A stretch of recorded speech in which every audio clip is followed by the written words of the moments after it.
para iniciar la charla que tengo con Michelle Maffei, perdón, Michelle. Voy a centrarme en el anuncio de gobierno de la intervención, en varios anuncios en materia de seguridad. Primero, las posibilidades de extradición de alias Fito, que es algo que está, por supuesto, ocupando espacio en todos los titulares y es algo que también la población ecuatoriana espera que pueda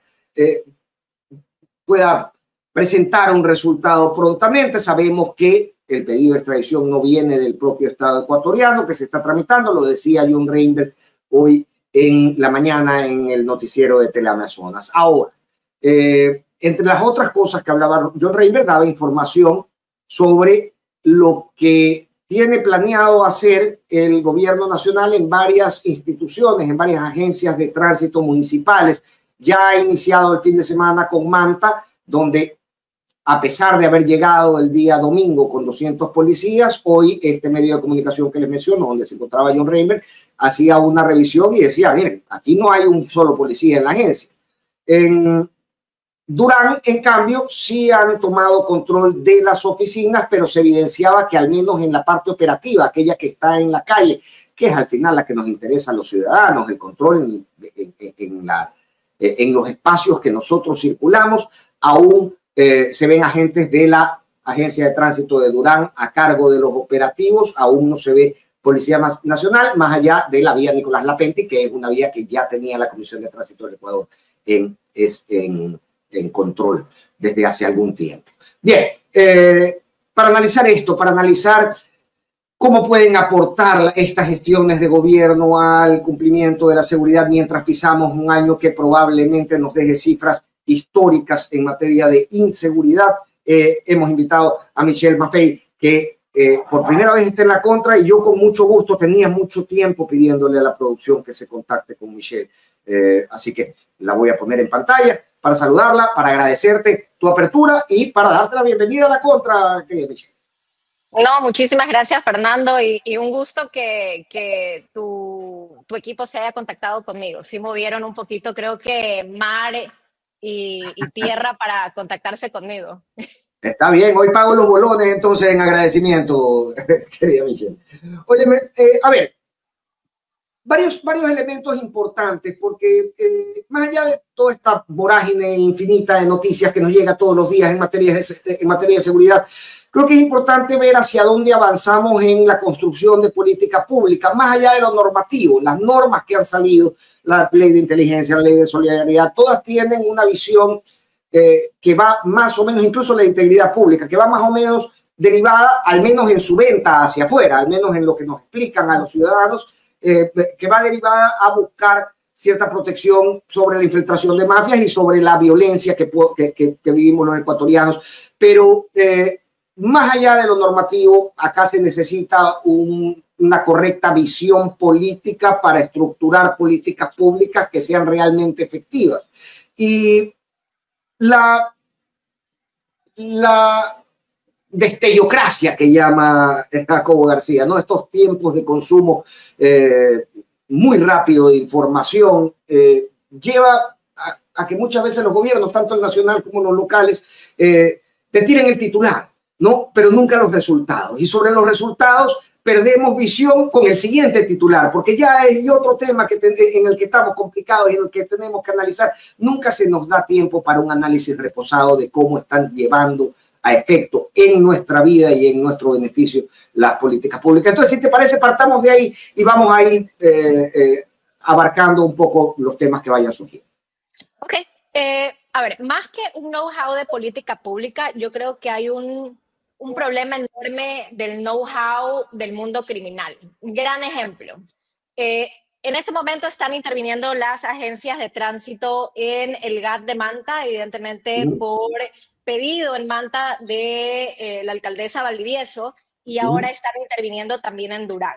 Históricamente, el crimen organizado, no solamente en el Ecuador, el gran ejemplo, la mafia italiana en Nueva York, más que todos los Lucchese y los Gambinos, la Cosa Nostra en el sur de Italia, también la mocromafia en Holanda. Ellos no solamente generan problemas de corrupción y también de lavado de activos dentro de los municipios en el sentido de los departamentos de catastro. Catastro es todo lo que tiene que ver con el tráfico de tierras. Por eso también el departamento de catastro fue intervenido el año anterior en Durán. Y descubrieron una oficina alterna ilegal donde daban y vendían los documentos.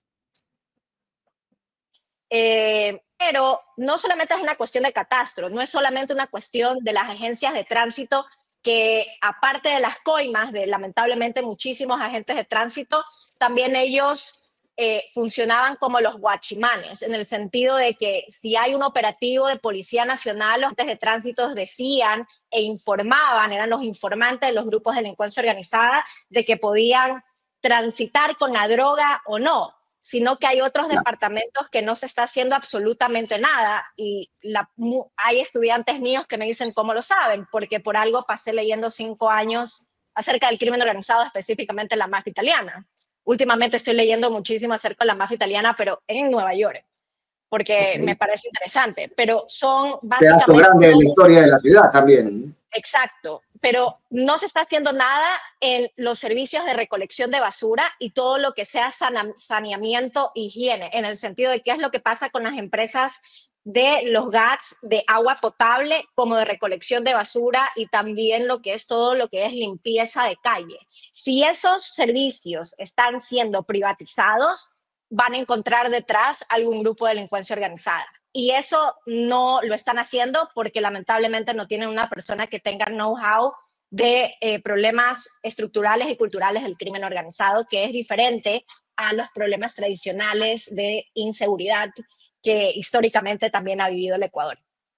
Dime una cosa, ¿y con qué propósito el control de basura? Porque uno puede entender, digamos, las agencias municipales de tránsito tienen un ojo en la calle permanentemente, saben, pueden avisar de operativos, etcétera, etcétera. Y en otras áreas de contratación tú dices, ok, son economías criminales legalizadas intentando llegar a contratos con el gobierno. ¿Ese es el caso de las empresas de recolección de basura o existe algún otro elemento que les da control territorial o visión territorial en la ciudad? Dos cosas. ¿Por qué en la recolección de basuras y también lo que se puede decir el servicio de agua potable? De alguna forma, sea vía tanquera o sea también ya por tuberías. Si es privatizada, siempre los contratos que ganan son aquellos contratos que son los más baratos. Entonces, cuando tú tienes, por ejemplo, una empresa privada de recolección de basura, quienes te den el menor costo es el que va a ganar. La única forma que una empresa de recolección de basura te puede minimizar tanto los costos es cuando ellos tienen lo que los gambinos en Nueva York denominaban los landfills, que es básicamente terrenos baldíos donde pueden echar la basura. Y por otro lado, justo porque esos terrenos baldíos, ellos tienen gobernanza criminal, así lancen desechos tóxicos, la ciudadanía no se va a quejar porque sabe que los van a matar. Entonces es una cuestión de si ellos tienen gobernanza territorial in situ o, por ejemplo, si ellos tienen gobernanza territorial en Monte Sinaí o Nueva Prosperina, muy posiblemente esa empresa privada, en lugar de tratar los desechos tóxicos y la basura de una manera apropiada y poniéndola en lugares propicios donde la basura debería ir, ellos van y los lanzan en terrenos baldíos donde a la gente y el Estado no les interesa que esa basura esté ahí. Un gran ejemplo de Nueva Prosperina, y eso lo sé por ciertos informantes míos. En Nueva Prosperina, en ciertos lugares, cada 3 días lanzan cuerpos y los agentes de recolección de basura se llevan los cuerpos. A mí me llama la atención que nadie ha denunciado el hecho de que en un basurero, así sea en cualquier barrio, se están encontrando con cuerpos de personas. Entonces, ¿por qué no están denunciando? Evidentemente es por 2 razones. O porque la agencia como tal de recolección de basura está trabajando con los grupos de delincuencia organizada, o es un grupo de delincuencia organizada que se abrió una empresa privada, como el gran ejemplo de la esposa de alias Negro Tulio, que lavaba activos vía la Sercop. Y claro, y si el que se está dando cuenta de esto, de estas presencias o de estos elementos en los botaderos es un un reciclador, la relación de poder no da como para una denuncia. Es decir, sería de locos que denuncien. Oye, pero hay un detalle, ahorita que hablabas de el tema de estos municipios alternos que generalmente circulan alrededor de los permisos, alrededor de los catastros, alrededor de para tramitar cuestiones en el municipio.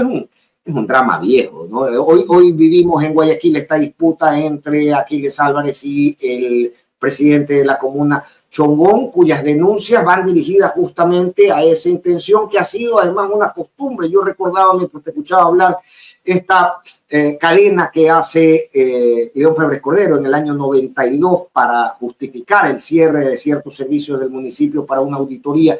Y una de las cosas que decía es, vea, en la calle Pichincha funcionaba un permiso paralelo, que perdían tarjetas de catastro, tarjetas en ese tiempo, ¿no? Que legalizaban tierras, que incluso ponían concejales para llevar adelante esto. Y estamos hablando de hace más de 30 años, Michelle. ¿Cómo se traslada, cómo va mutando a lo largo del tiempo, cómo va creciendo este monstruo y qué tan posible es hoy que las alcaldías lo detecten si está tan incorporado en su funcionamiento regular? Ok, justo el problema del crimen organizado en el Ecuador empieza en el 85, más que todo con el primer grupo de delincuencia organizada, los queseros. Ahora, ¿qué es lo que se dice? El problema del crimen organizado nació desde el tráfico de tierras y justo fue en la administración del León Febres Cordero. Entonces, es una cuestión que ya vamos décadas, o sea, tiene más tiempo que posiblemente hasta mi persona en este mundo terrenal. Entonces, no es una cuestión que recién nos explotó hace 5 años, es simplemente una cuestión que no lo hemos hablado. Roberto Saviano, a mí siempre me gusta citarlo muchísimo. Él tiene un libro que se llama 000 y en ese libro él menciona de que cada vez que los políticos de turno no quieren hablar del crimen organizado, ellos esperan que simplemente desaparezca el problema. Al revés, en el momento que dejamos de hablar del crimen organizado, lo que acolitamos o generamos es que empieza a multiplicarse y especializarse frente a nuestros ojos. ¿Cómo están en este momento vendiendo las tierras o traficando las tierras vía documentos falsos? Es de la misma forma en cómo sucedía dentro de la administración de León Febres Cordero. Es básicamente cooptando a ciertos servidores públicos y a ciertas autoridades de ese departamento, porque nada sucede sin que ciertas autoridades lo sepan. O sea, un servidor público de mando bajo o de mando medio no puede hacer nada sin que la autoridad se dé cuenta o que genere algún tipo de rédito o beneficio. Entonces, dan los papeles y básicamente les dicen cuáles son los terrenos que todavía no están siendo tomados en consideración por parte del municipio local.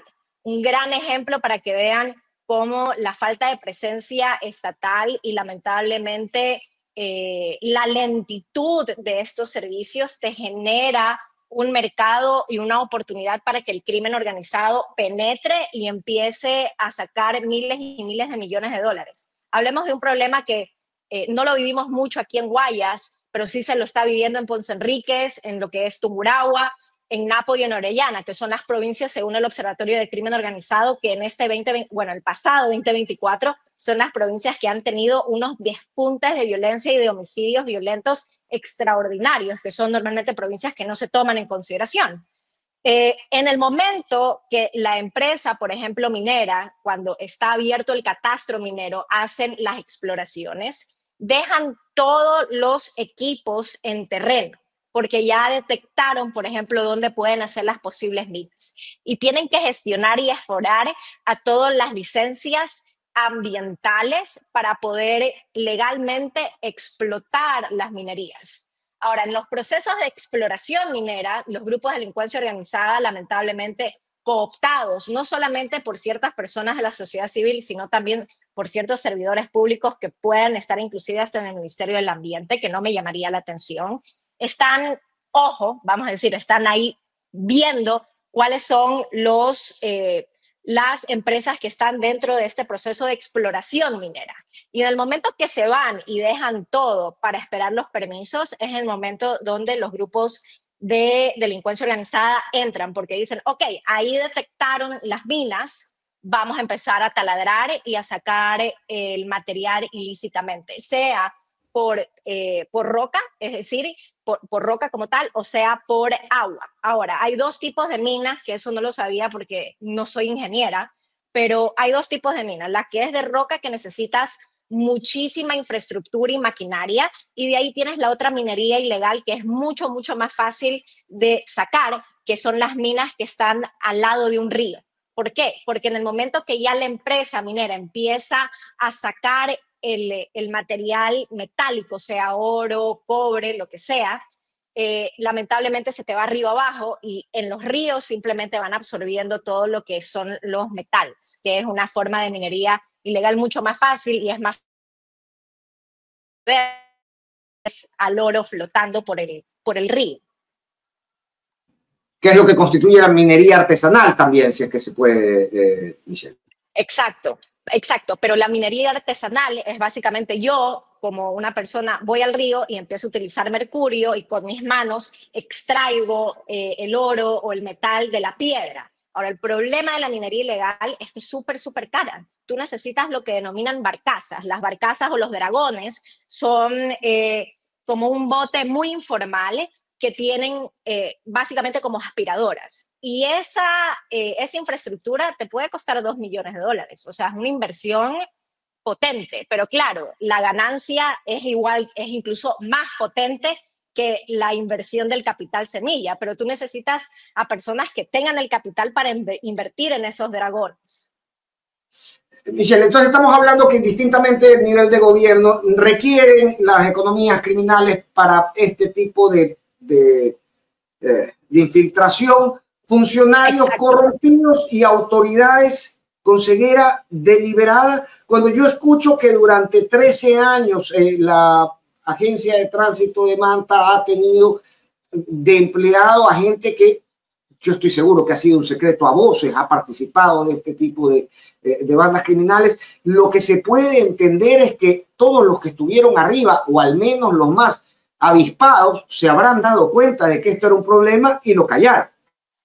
Claro, sí. Dentro de la administración pública es súper extraño que las autoridades no lo sepan. Ahora, no solamente para hablar mal del sector público, también hay una cuestión de corrupción y de cooptación dentro del sector privado. El gran ejemplo, a mí siempre me gusta muchísimo el caso de Wachovia con el cartel de Sinaloa. Wachovia hoy en día es Wells Fargo, es el mismo banco, simplemente cambiaron de nombre dentro de Estados Unidos. Es un banco puramente privado como tal. En Wachovia hubo un analista que detectó las transferencias directas de miembros del cartel de Sinaloa en México al sistema financiero de Estados Unidos. Y ese analista lo dice a su jefe inmediato, y básicamente las autoridades de Wachovia le dijeron, deja de estar investigando cuestiones así o si no vas a perder tu trabajo. Y el analista evidentemente dijo, no, voy a seguir investigando, y se abrió el proceso de investigación. Y lo interesante es que el dueño en ese entonces de Wachovia nunca pisó cárcel, pero sí tuvo que pagar bastante al Departamento del Tesoro. Pero claro, hay una cuestión de cooptación no solamente de autoridades en lo público, sino también en lo privado. Entonces es una cuestión ya que depende del tipo de crimen y depende del tipo de servicio o facilidades que dependa el crimen organizado. Hablemos entonces de sobre qué territorio, sobre qué tierras se están asentando las políticas públicas, Michelle, porque si uno ve la curva de violencia, se va a dar cuenta de que no bien decretado el estado de excepción y el estado de conflicto armado interno, tenemos una baja que luego toma un repunte, parece ser que ya tomándole los tiempos a la gestión de gobierno. ¿Cómo la percibes a día de hoy, ¿no? Cuando se llevan adelante estos otros esfuerzos, tanto normativos en la Asamblea como de toma, si se puede ya, real de ciertas instituciones? Esto podría tener una incidencia no solamente, pues, por supuesto, en las economías criminales, en el caso de las contrataciones que se hacen, sino también en nuestra tranquilidad para poder caminar por las calles. Al menos Guayaquil es una ciudad fantasma, no sé si la has recorrido por las noches. ¿Qué probabilidades hay que estas políticas públicas asentadas en esta realidad terminen por resolvernos un poco mejor la vida? El problema de entrada, a nivel nacional, yo soy la única persona que habla o que es especialista en prevención de crimen organizado en Guayaquil. De ahí en Quito hay, a pura suerte, 10 personas más. Entonces, a nivel nacional hay muy pocas personas que tienen este know-how de prevención de crimen organizado. Cada uno tiene su visión específica. Mi visión es, hay que prevenir sabiendo ya cuáles son, inclusive, por ejemplo, los departamentos que siempre van a tener un problema de cooptación con el crimen organizado. El gran problema de la Asamblea, indiferentemente del tipo de leyes que estén lanzando, que sí, está bien que lancen ciertas leyes que puedan generar tal vez más facilidades en la cuestión de inteligencia, porque ya se sabe, siempre se ha sabido que lamentablemente, indiferentemente del CIES, cada ministerio y cada departamento de inteligencia retiene la información. Si el CIES pide información a la UAFE, lamentablemente siempre la UAFE va a retener la información indiferentemente que sea el mismo, que estén trabajando para el mismo gobierno, y por ende sacaron esta nueva ley de inteligencia, no porque no hay un ministerio como tal que ya regía sobre todos estos sistemas de inteligencia. El ministerio que regía era el CIES, y aún así el CIES no obtenía información pertinente de muchísimos ministerios. Retienen por ese motivo, porque al ministro de turno no quiere dar la información, o porque alguien dentro de ese ministerio no quiere ayudar como tal a que la información fluya de una manera más eficiente. Entonces, claro, la ley de inteligencia la sacan para reforzar eso, de que los ministerios no estén reteniendo la información. Pero un gran ejemplo, el hecho que estén interviniendo en este momento en las agencias de tránsito, eso es una reacción directa a nuestro querido Cristian Mendoza, que fue jefe inclusive de muchísimas personas dentro del departamento de tránsito en Manta. No es porque habían prevenido, y no es una cuestión de, tengo que ser yo, adivina, o Walter Mercado para saber cuáles son los departamentos que tienen una tendencia a tener más cooptación del crimen organizado, sino que el crimen organizado tiene un modus operandi. Si tú no tienes una persona que entiende el modus operandi, el hecho de cómo meten dinero dentro de la banca, cuáles son las empresas que normalmente van a tener un problema de crimen organizado dentro de la CERCOP, son aquellas empresas que te dan un servicio por muy poco dinero. ¿Por qué? Porque a ellos no les interesa en realidad ganar, sino lavar el activo. Entonces, indiferentemente que puedan lavar 2 millones, que es muy, muy poco dentro de lo que es el crimen organizado, igual les interesa lavar esos 2 millones de dólares. Por eso te ponen un costo muy, muy bajo en comparación de cualquier otra empresa legal. Entonces, tú tienes que tener ese know-how para decir, ok, en este momento no tenemos un problema de corrupción o de cooptación abierta, que los medios de comunicación están abiertos, pero yo, dentro de mi know-how y del modus operandi del crimen organizado, yo sé que en estos mercados el crimen organizado está tratando de entrar o ya están cooptados como tal. Entonces, tú lo que tienes que hacer es ir más rápido que el crimen organizado. Pedro Piedrita Bustamante, vuelvo a lo que mencionaba del sector privado. Pedro Piedreita Bustamante, perdón, un gran profesor mío, él siempre dice, el problema del crimen organizado es extrapolable al problema de la Reina Roja en Alicia del País de las Maravillas, donde la Reina Roja le dice, no importa qué tan rápido tú vayas corriendo, yo siempre voy a estar 2 pasos más adelante. Ahora, esos 2 pasos más adelante tú no lo puedes tener con personas que no han tenido décadas estudiando a la mafia o al crimen organizado. Eso es un tipo de información súper, súper limitante, y necesitas inclusive rolar con ONGs y ciertas personas a nivel internacional que te dan información privilegiada que no lo vas a encontrar ni en ningún medio de comunicación ni tampoco en artículos científicos. Y esas personas especializadas, vuelvo a recalcar, no hay más de 10 a nivel nacional. Entonces, están gastando bastante energía y bastante dinero sin generar resultados efectivos. Y es porque estas 10 personas no están en las posiciones que deberían estar. Ahora Michelle, y estando de acuerdo con eso, quiero preguntarte qué piensan estas 10 personas, incluyéndote a ti, cuando vemos que la solución mágica, de nuevo, la desperiocracia, ¿no? El titular, el gran titular para comprar aire, oxígeno durante unos pocos días, es que el llamado a cooperación internacional se traduce en la contratación de un mercenario que además tiene profundas implicaciones en violaciones a derechos humanos, y se te vende como la visión mágica para darle resultados a este problema. ¿Es un producto justamente de esta desperiocracia o existe detrás alguna razón técnica para este tipo de colaboración?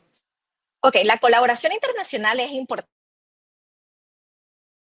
La resiliencia, es decir, la capacidad del Estado a responder contra los actores criminales, es decir, contra los delincuentes o los grupos de delincuencia organizada. Es necesario, pero el crimen organizado es un problema in-house. Si lo quiero yo básicamente explicar a un niño de kindergarten, donde no haya corrupción, indiferentemente que sea dentro de lo público o de lo privado, porque ambas son igual de importantes, no puede haber un crimen organizado.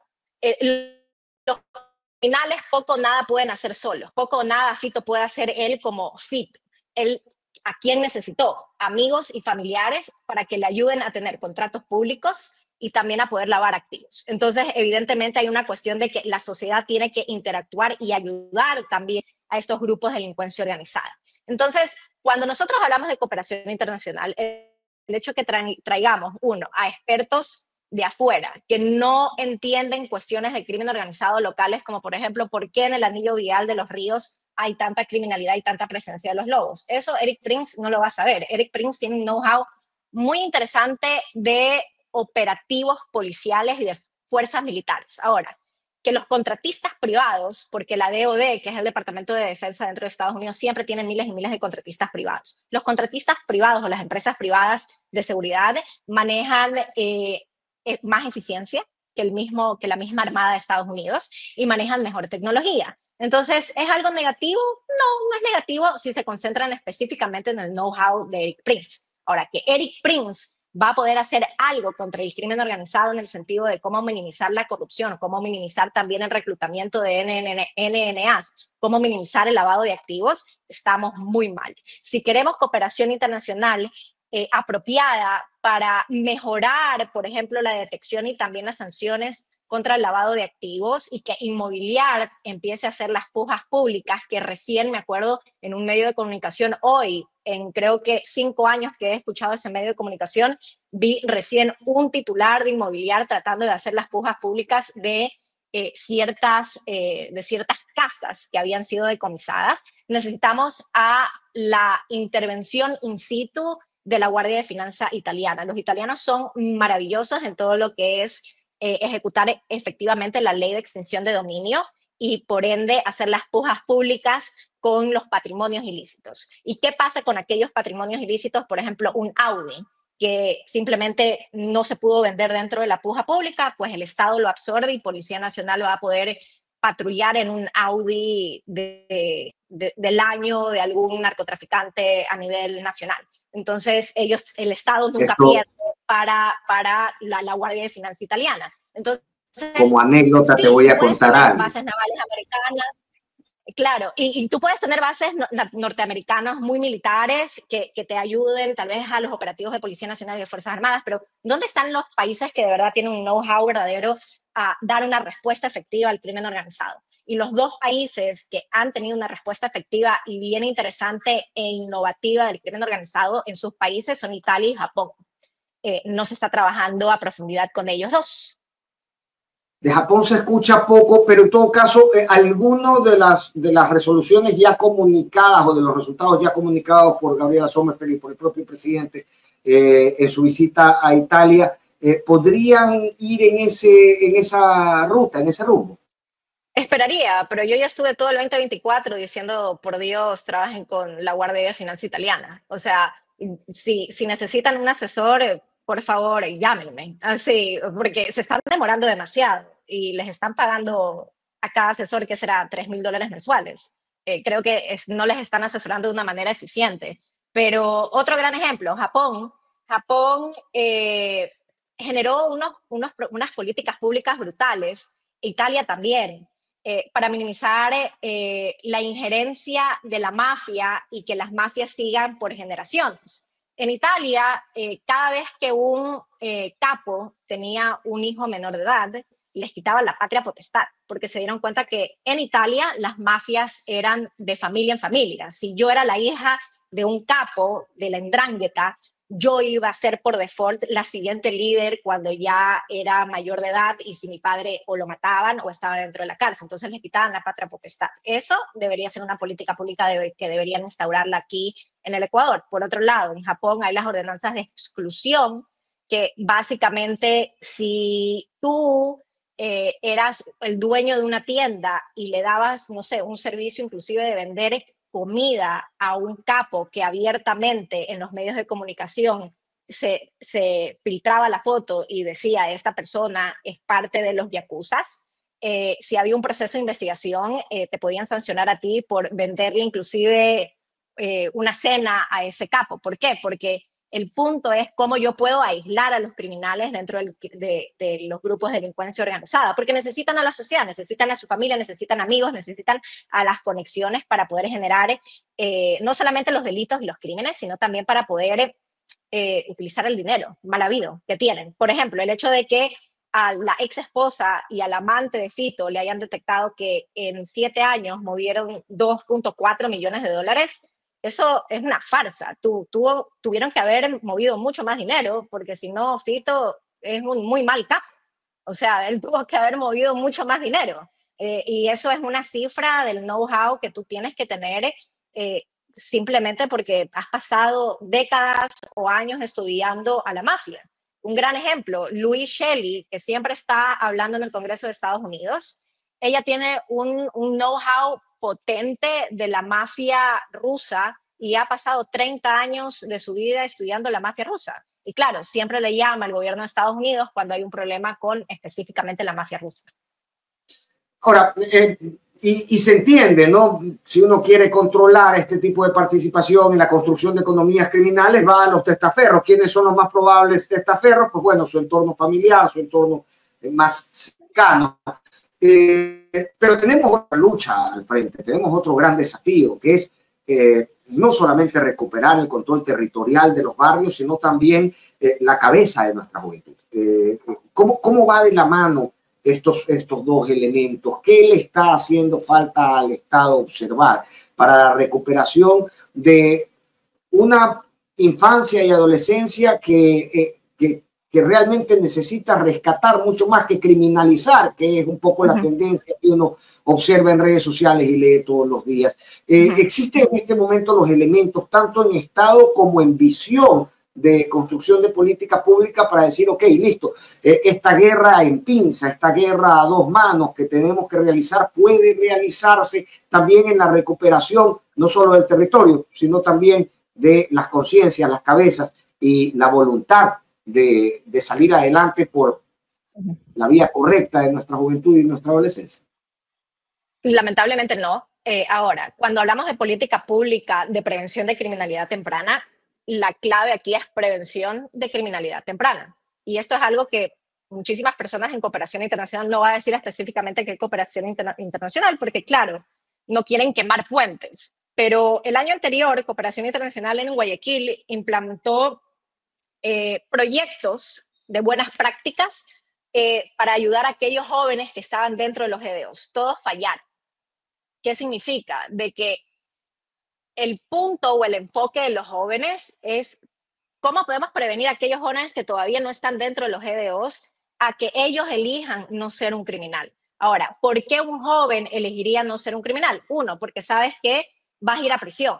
Dos, porque sabes que tu vida tiene un promedio vas a tener un promedio de vida de 2 años si eres un NNA dentro de un GDO.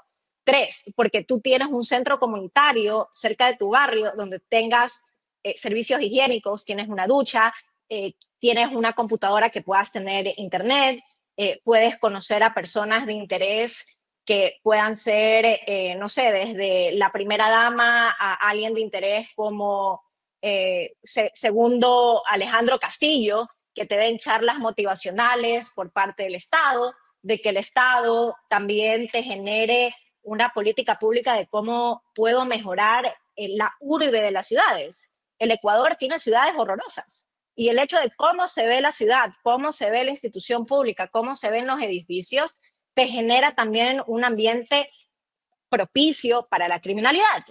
Ahora, a mí me gusta dar un dicho El bien... subdesarrollo como tierra exacto, fértil, digamos. exacto. Ahora, a mí, y eso es parte de un plan de cultura de paz, y yo creo que deberían ver el plan de cultura de paz de Iztapalapa, México, que no está perfecto, tiene muchísimas cosas que mejorar, pero aún así han podido, se puede decir, poner un estate aquí a la curva de homicidios en Iztapalapa, que era uno de los distritos más peligrosos en todo México.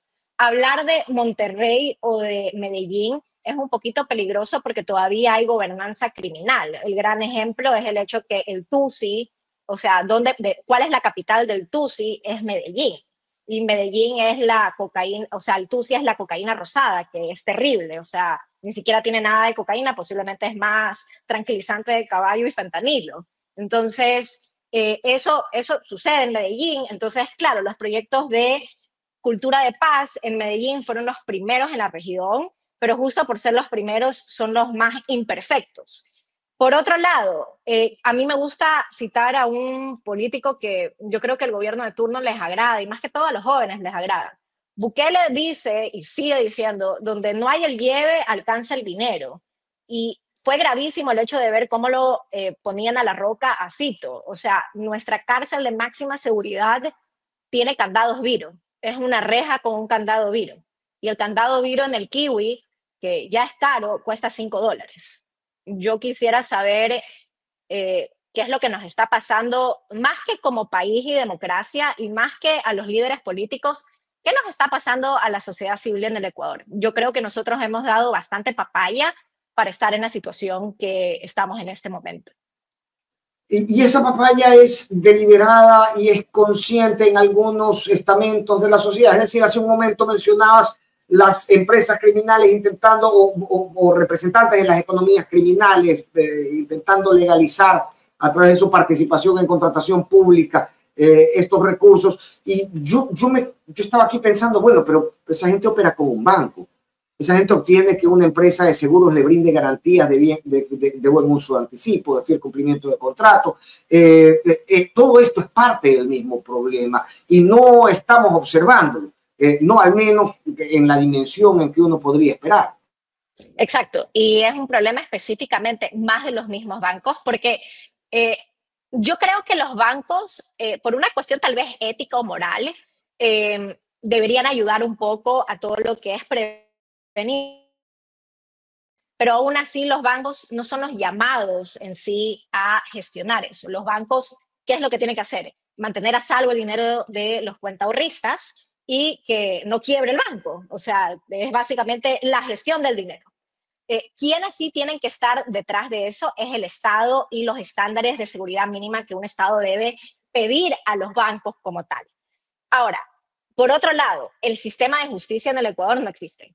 Tú puedes ser un homicida en el Ecuador, tú pagas a un fiscal y después al juez y tú eres un hombre o una mujer libre. Y el gran problema, más que los mismos jueces, son los fiscales y específicamente los fiscales de flagrancia. Si el fiscal dentro de su lista de recomendaciones no te pone prisión preventiva o el hecho de que ya sea sancionado, poco o nada se va a hacer y poco o nada puede hacer también el juez. Entonces, más que los jueces, es un problema de fiscales. No se está haciendo absolutamente nada en la calidad más que cantidad de estos jueces fiscales y también los abogados. ¿Qué pasa si la CERCOP, por ejemplo, o todas las entidades de control empiezan a disparar estas alertas de que posiblemente una empresa es una empresa fantasma, como el hecho de las lavanderías para el lavado de activos de Fito que se daba? ¿Qué pasa si tú tienes un abogado que timbra dinero y que con ese dinero te paga a fiscal y a juez? O sea, poco nada se puede hacer, es el sistema judicial. Entonces, el sistema judicial en el Ecuador es un asco porque no te interpretan la ley en beneficio de los ciudadanos, sino que te interpretan la ley en beneficio del pillo que tiene el billete para timbrarte, lamentablemente. Y claro, mientras no estemos tratando de cortar estas conexiones con el sector político y el sector económico, el crimen organizado es muy, muy rentable en el Ecuador. Más tú tienes que ganar si eres un criminal, así seas un homicida, a que tú seas un ciudadano de bien con su empleo legal. Hay otra cuestión para que vean que a nosotros nos afecta profundamente. Un tío mío, no voy a decir su nombre, pero si me escucha lo va a saber, me dio un punto de vista horrible, que yo le dije que él estaba totalmente mal y estaba diciendo cuestiones horrorosas. Él decía, el narcotráfico te genera una economía. No, el crimen organizado ni el narcotráfico no te genera economía, te destruye la economía. ¿Por qué Guayaquil, pese a que no es la capital del Ecuador, las rentas y comprarse una casa es imposible? No es porque la economía esté bollante, porque aquí la gente no tiene dinero, cada vez estamos más chiros. Es porque cuando tú construyes o muchísimos proyectos de construcción son lavados. Entonces no les interesa que se vendan los proyectos de bienes raíces, sino que simplemente tú puedas justificar dónde se fue ese dinero. Entonces, eso es un gran Fue ejemplo de denunciado en Manta por qué. también esta realidad Entonces, fue denunciada también en Manta recientemente por un asambleísta, exacto, ¿no? exacto. Entonces tú ves todas las construcciones, las casas, las urbanizaciones, y la gente de mi edad, nosotros no podemos ni siquiera salir de vivir de nuestros padres, o sea, nos morimos de hambre.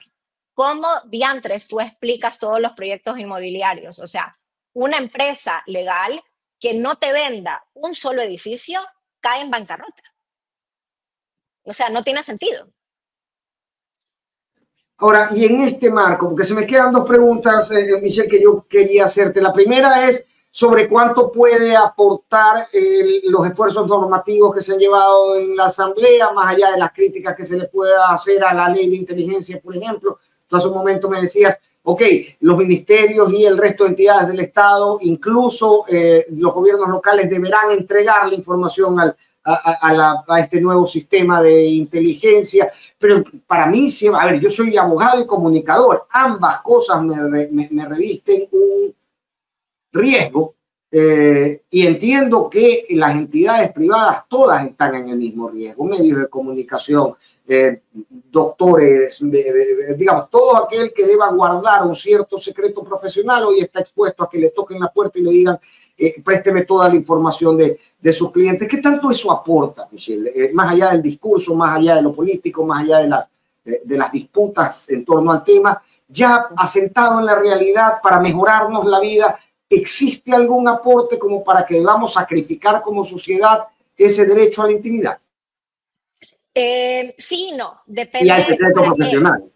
Exacto, sí y no. Depende para qué vaya a ser utilizado eso. Yo entendí muy bien que el presidente Noboa dijo, no, es que lo que nosotros estamos haciendo y la ley de inteligencia salió influenciada, inspirado en The Patriot Act, que es básicamente el hecho de que te pueden intervenir al teléfono. O sea, yo creo que van a ver las fotos desnudos de mi perrijo, que es Donatello, si es que me están interviniendo mi teléfono.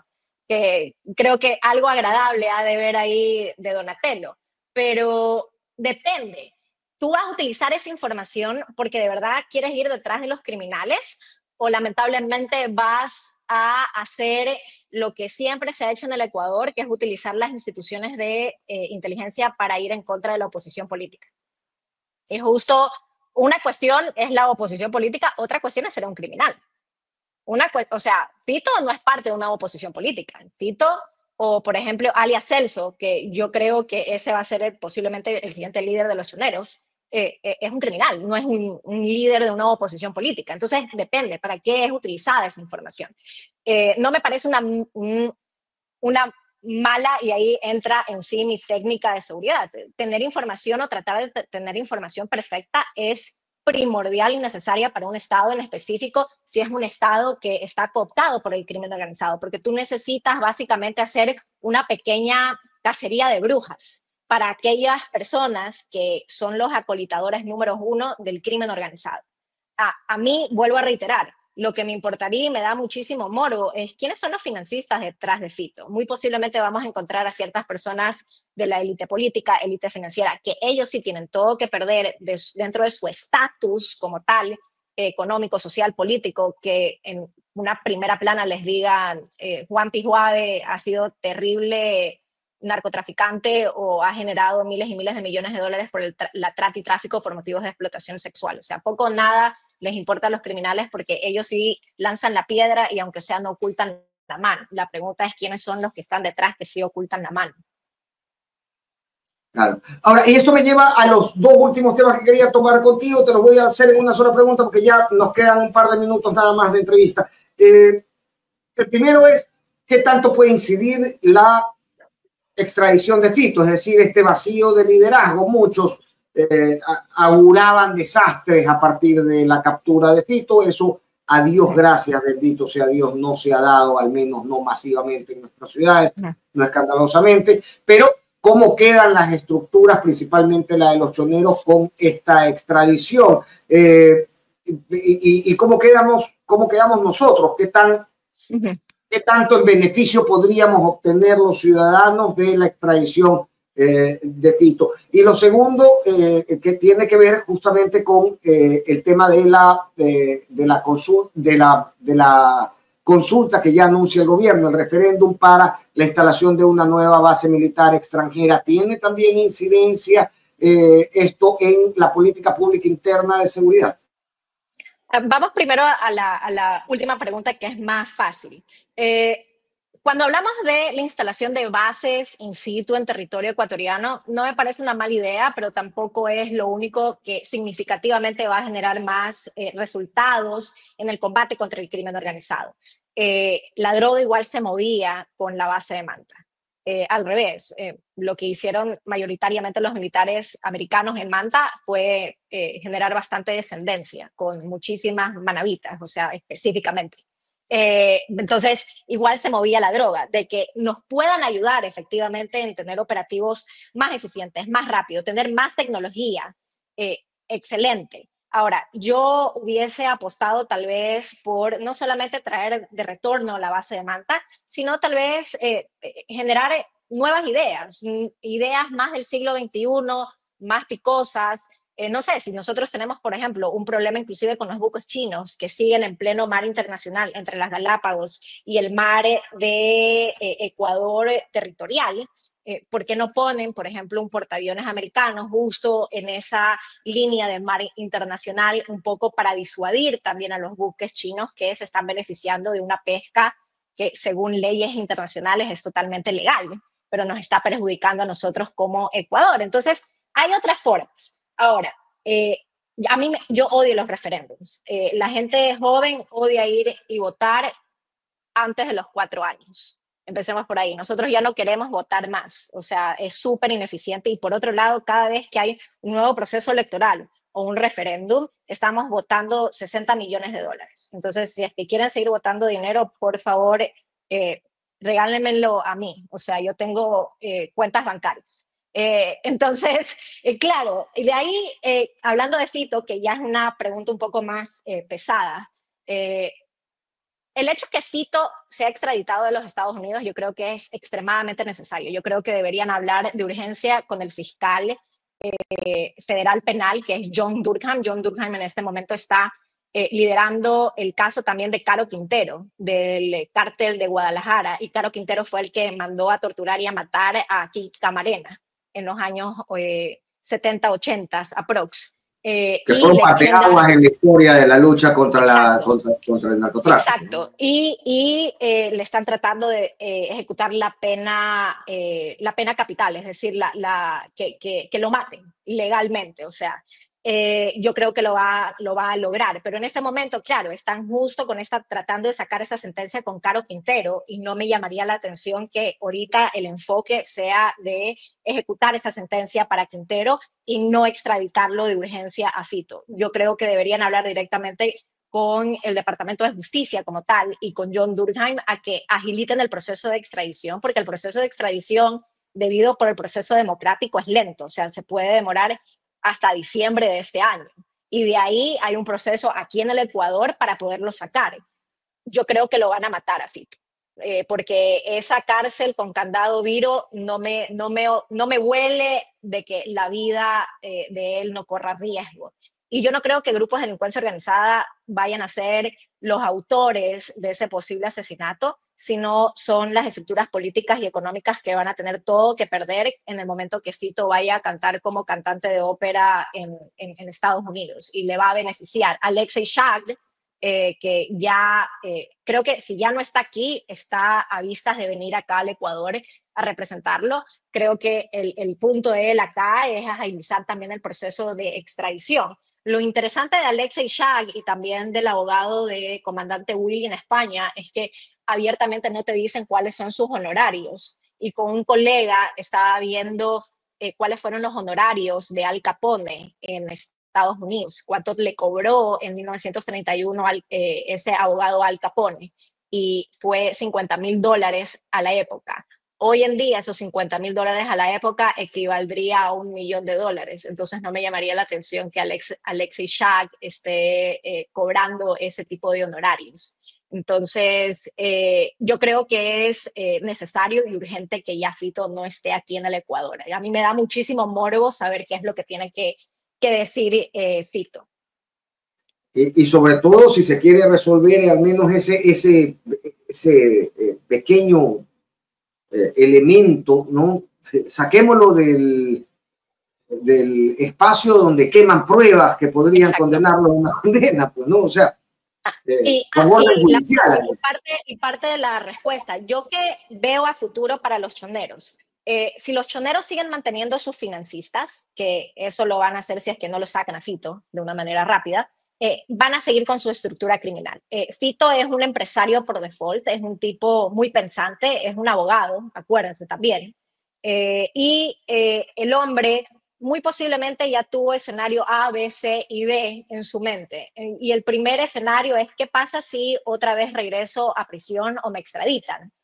Muy posiblemente él ya a dedo seleccionó a su nuevo líder. Entonces, la estructura de los choneros, debido a que es una estructura horizontal de tipo franquicia, que por ejemplo los patones en Esmeraldas les pagan lo que son regalías a los choneros y los choneros les dan cierto know-how, armas, droga, dinero, etc., etc., etc., el grupo delictivo va a seguir creciendo. Ellos no requieren de gobernanza territorial, por eso es que los lobos han arrasado en los últimos 2 años con todo lo que es gobernanza territorial. Por eso en territorio dentro de Santa Elena se estaban disputando, es Lobos, Esmeralda también. O sea, las provincias costeras que antes eran de los choneros ahora son básicamente de los lobos, porque los lobos tienen una estructura mucho más vertical. Entonces, si un líder dentro de los choneros o un dirigente como tal lo matan o se va a la cárcel, hay un segundo que ya sabe qué es lo que tiene que hacer. Michelle, qué claridad, qué esclarecedor conversar contigo, te lo agradezco muchísimo y bueno, graba nuestro número porque te vamos a estar molestando cada cierto rato para poder conversar y ampliar estas charlas que ciertamente son súper nutritivas para tener conciencia de dónde estamos parados y hacia dónde vamos. Yo tengo un tío muy querido que me pregunta siempre, a ver, ¿cómo estás? Y si uno me dice, tío, estoy en la lona, te dice, ok, ¿y hacia dónde vas? Porque estar mal al final podría no ser responsabilidad de uno, pero sí es responsabilidad de uno la senda que elige para salir de esa situación. Así que siempre viene bien conversarlo con expertos. Te agradezco muchísimo, querida Michelle. Un gusto, Fernando. Nos estamos viendo. Un fuerte abrazo. Gracias. Bien, Michelle Maffei, experta en seguridad, con quien conversábamos sobre, bueno, digamos, las varias realidades que la inseguridad nos está